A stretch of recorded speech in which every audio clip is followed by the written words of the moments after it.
হাই everyone, আজি মই বনাম অকল ধনিয়া মাছৰ জোল। ধনিয়াখিনি প্ৰথমতে ধুনীয়াকৈ ধুই ল'ম। ইয়াৰ লগতে মই আদা, নহৰু আৰু কেঁচা জলকীয়া দি দিছোঁ। এইখিনি মই এতিয়া ধুনীয়াকৈ পেষ্ট বনাই ল'ম। এয়া মাছ ভজা কেৰাহীখনতে মই কালজিৰা কেইটামান দি ল'ম।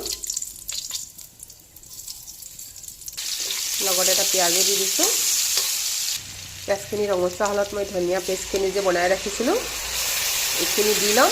লগত মই ইয়াতে নিমখ আৰু হালধিও দি দিম। এইখিনি যেতিয়া এনেকৈ ভাজি হৈ গ'ল, তেলখিনি অকণমান ওলাই আহিছে, তেতিয়া মিক্সিখিনি ধুই প্ৰথমতে পানী অকণমান দি লৈছোঁ। তাৰপিছত মই গৰম পানী দি দিম। দেখিছেনে?